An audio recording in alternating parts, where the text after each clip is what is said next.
Hey guys, hey Emma, hey Abby, hey Cannon, hey Madeline. How are you guys? I love you. Now this story is it's right at 100 years old, 102 years old, but it's really interesting. So listen up. January the 15th, 1919 was a warm day for a Boston winter, almost shirt sleeve weather. And this is the north end of the city, Commercial Street, Atlantic Avenue. It's almost noon. The byways bustle with Model Ts and delivery trucks.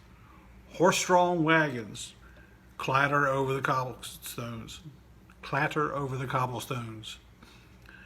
People strolling are coatless, hatless, thinking of spring. Not the slightest warning of what is about to happen. Suddenly, an awesome sound. A terrible rumbling, like 1,000 machine guns, said one. In moments, disaster. One of the city's greatest ever. North Boston is about to be engulfed by a tidal wave. The torrent tears at everything in its path. Loaded freight cars are tossed about like matchboxes.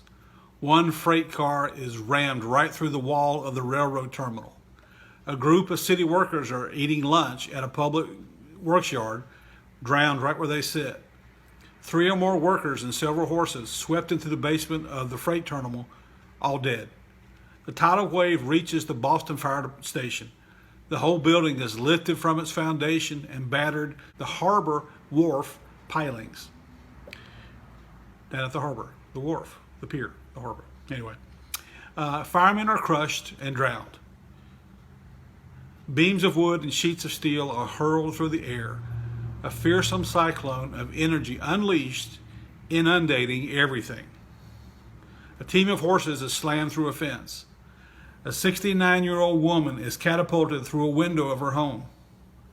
Like the terror-struck inhabitants of ancient Pompeii fleeing the wrath of Vesuvius, men, women, and children dashing on foot, driving horse carriages and automobiles, trying to escape the onrushing tidal wave wall. They are swallowed up instead. And North Boston becomes a living hell of gasping prayers and ear-shattering screams. In minutes, it is over. A section of the Boston Elevated Railway is reduced to a twisted, dangling steel. Buildings are devastated, strewn about the landscape, naked foundations, yet those not submerged yawn in the sunlight. Horse carcasses litter the ravaged avenues, and people too, dozens dead, hundreds injured. Where only minutes before workers labored, strollers shopped, children played, is now a scene of unfathomable ruin. January the 15th, 1919. Rescue operations, tedious, stomach-turning, nationwide headlines eclipsing those of the revolution-racked Russia and the Paris Peace Conference. In the 100 years since, we have made great strides, have seen many advancements in disaster detection.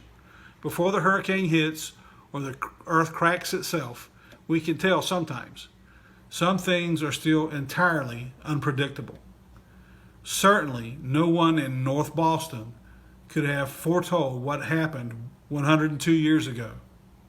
The explosion at the Purity Distilling Company, which resulted in a tidal wave of 2,300,000 gallons of molasses. And now you know the rest of the story.